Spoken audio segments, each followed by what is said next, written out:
The world is hurting right now, and it's time to rise up.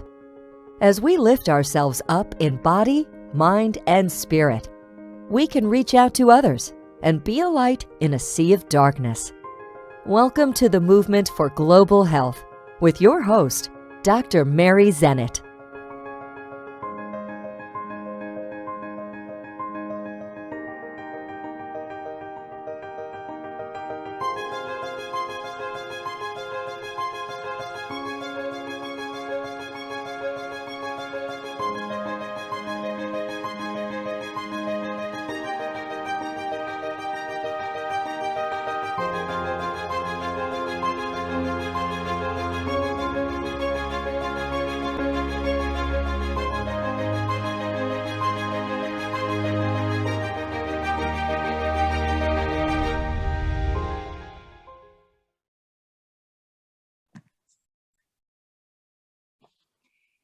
Deborah Spector is a registered and certified dietitian nutritionist who upheld a private practice and still does in Long Island, New York, and has been since 1990. She graduated from undergrad at SUNY and achieved her master's degree at Long Island University, where she completed her internship. Deborah specializes in eating disorders with adults, children, adult teenagers, and adolescents, and meets everyone's needs individually and guides them to achieve a normal relationship with food and body image. She has written an incredible book, and it's called The Things I've Seen People Do With or Without Food. Eating disorders, your struggle is real. Deb, it is a privilege to introduce you today. Oh, Mary, thank you for this opportunity. And it is such a pleasure to finally meet with you and to guide everybody on this gentle journey, which you know well. It's so important. And you know what? I want to say this, I've been in the field, I've been in mental health for many years. Eating disorders are one of the toughest, what we'd say, nuts to crack. I mean, each person suffers so much. It is all consuming. And so when I read your book, the book jumped out at me. It's like, my God, you're talking in their words. You're talking about what people are thinking and feeling deep within them, and that gives you an understanding. So I can't wait till we dive into this. What motivated you to write the book? So that was a great question. And I agree with everything you said. In mental health, a lot of people don't think that eating disorders are about mental health, which is one of the reasons, to answer your question, I wrote the book. They think it's a number on a scale problem, right, or a food problem. They don't understand that the struggle is internal, Mary, right? We know that. Absolutely. This chatter inside their head, it is exhausting. Anybody who struggles with an eating disorder knows that it's an internal struggle. They feel very misunderstood. It's why I wrote the book, so people can recognize that at least one person, me, right, which I've been doing this now for 31 years. It's amazing, almost 32, that I understand and I get it, right? That it is an internal struggle for sure. Yes, that's why I did write the book. Wow. So people understand.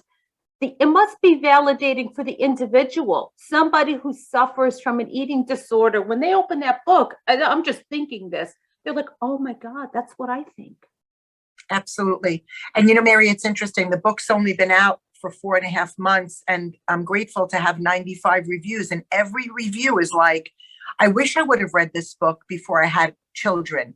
I wish that somebody would have explained what the newer diagnosis is, which most people don't know, which is orthorexia, which is, you're in the West, but I'm in the East. It's an influx here. And nobody even knows what it means. It's been out for over 10 years. I have a patient in recovery from it already. She's a young lady who is just living her best life.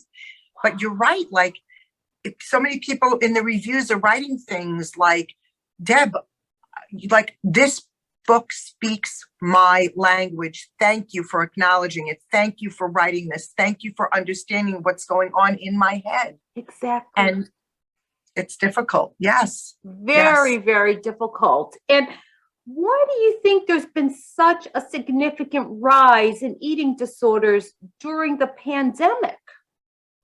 I think another great question. I think that there's been a significant rise. Again, 31 years in practice, but the last two, I don't even have room in my practice, to be honest. And the kids are getting younger and they're sicker.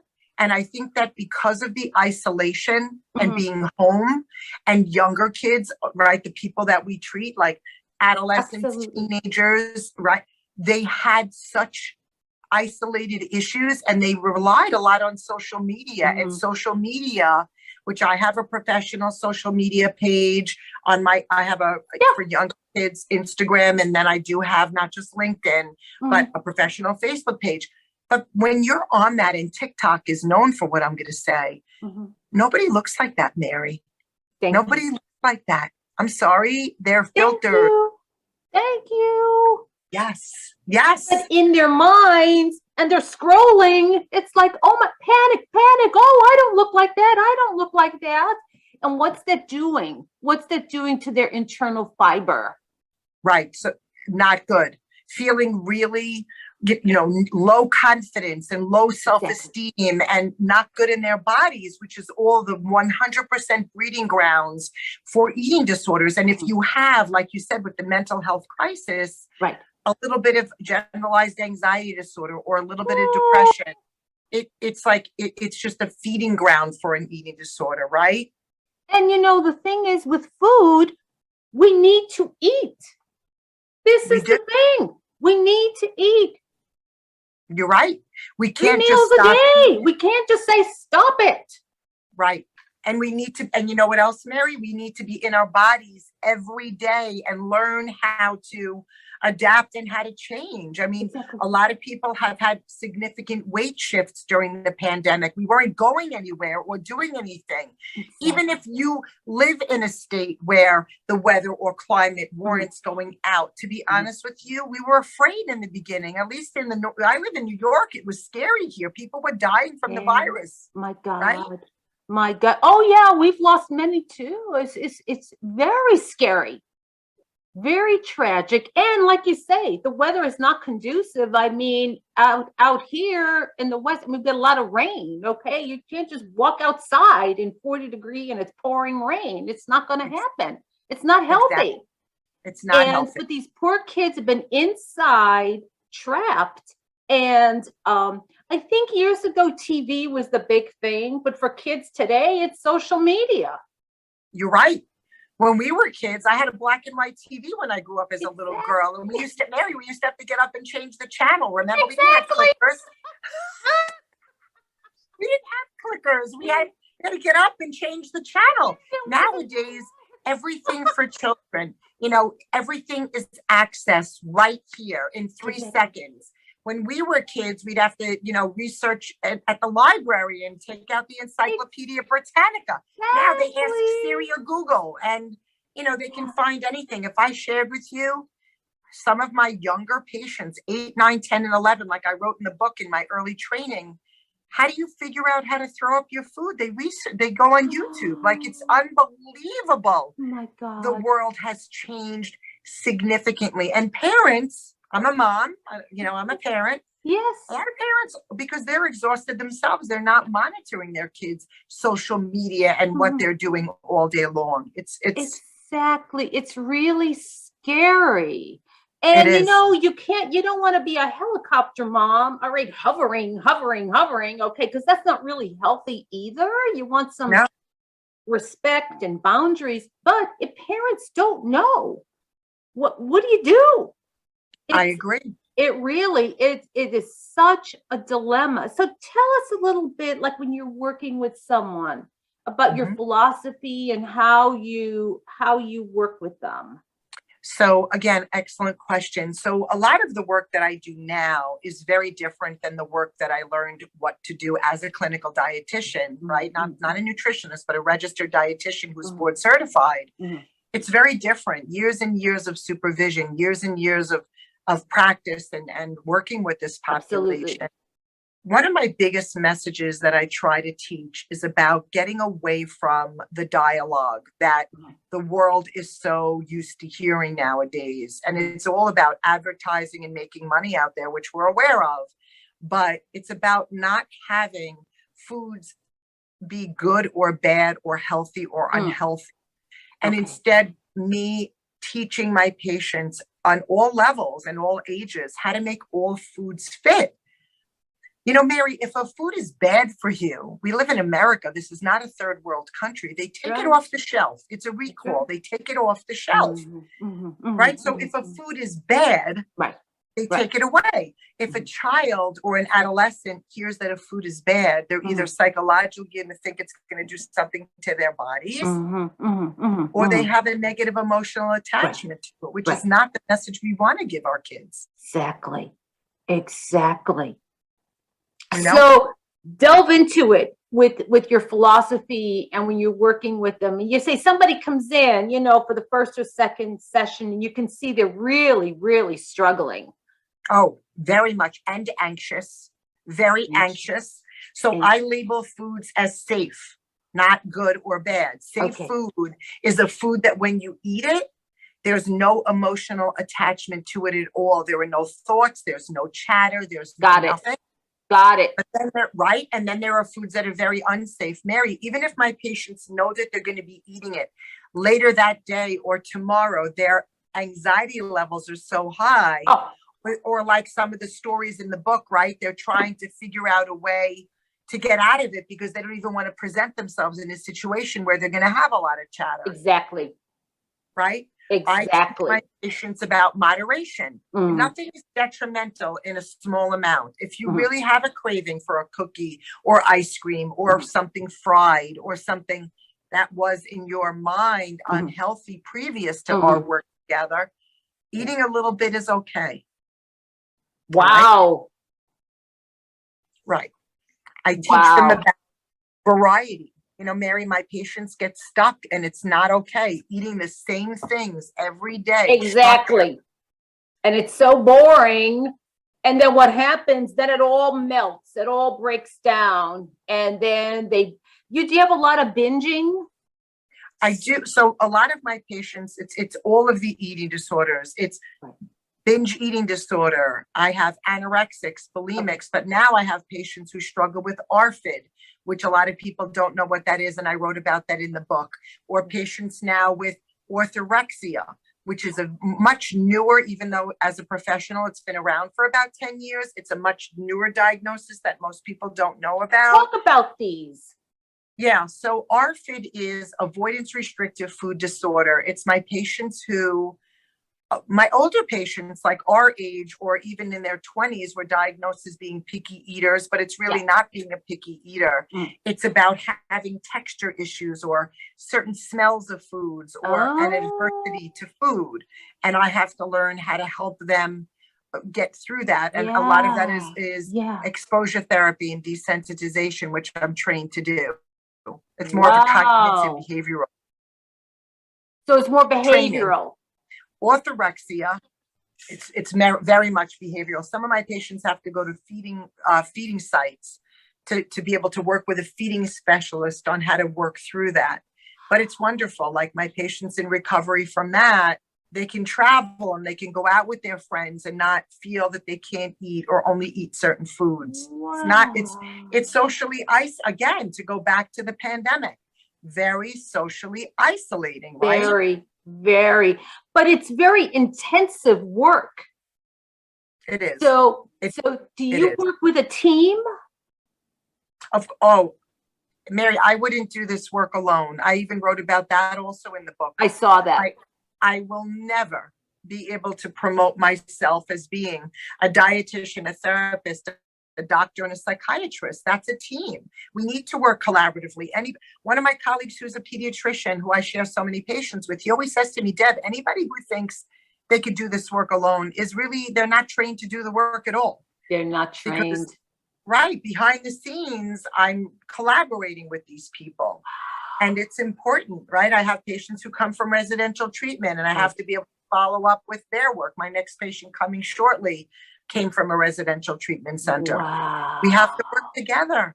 Wow. It's all encompassing. That shows you, I mean, it's a whole, you look at the whole person and there's so many aspects and so many elements. And then you all come together around the person. Do you find that there's young people who really want the help, but they can't get the help?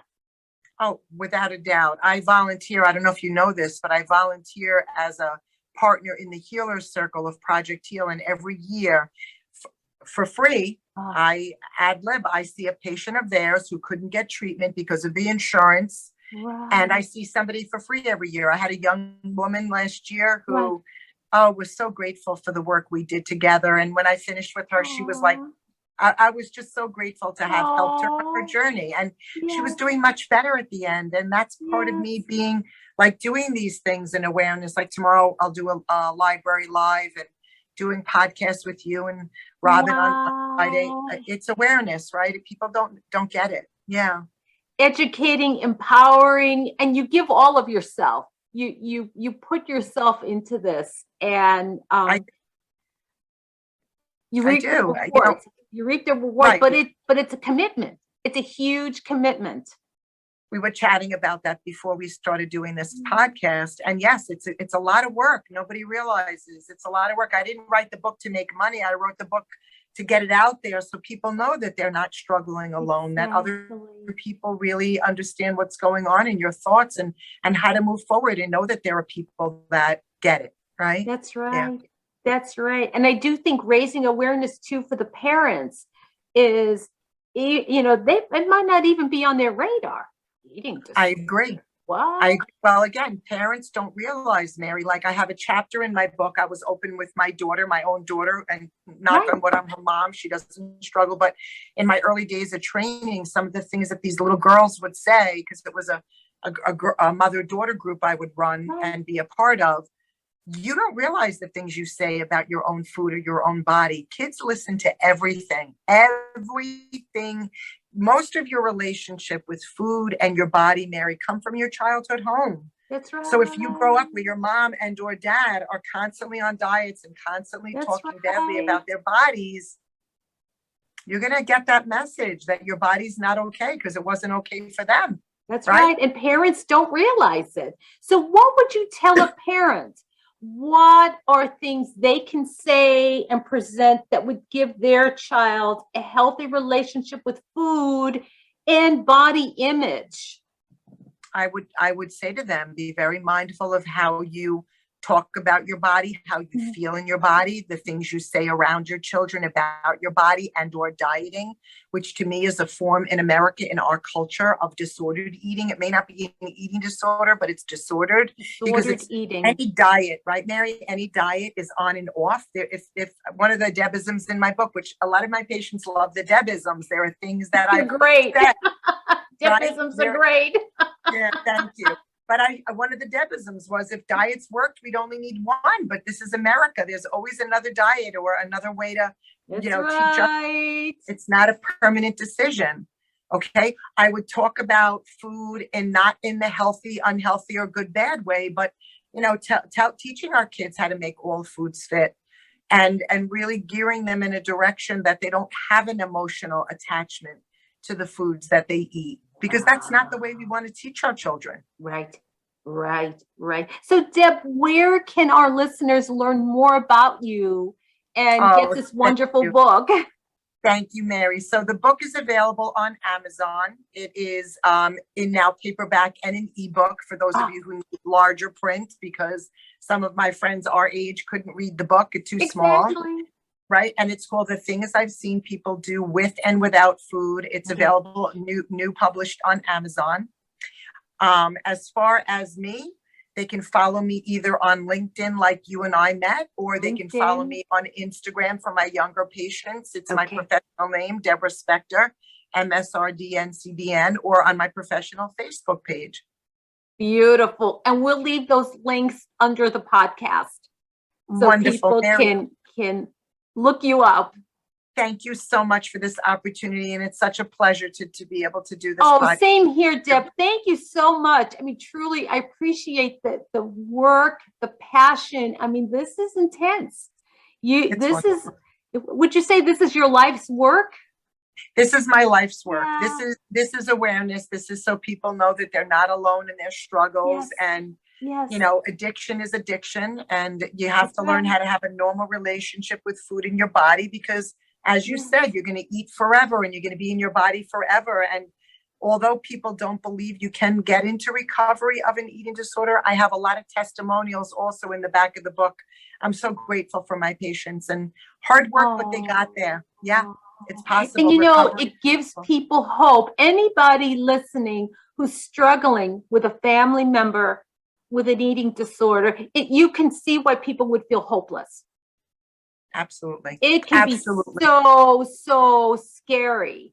And get your hands on this book, really pour through it, and look at the cases at the end, and get on your social media and listen and learn. And yay, it's And yay. And again, lots Mary, of thank hope. you so much for this, opportunity. And I appreciate what you're doing, and mental health awareness. 30 million people will be diagnosed with an eating disorder, and that's significant. That's not just one person, that's significant. Talk about And a it's pandemic. Talk about a pandemic.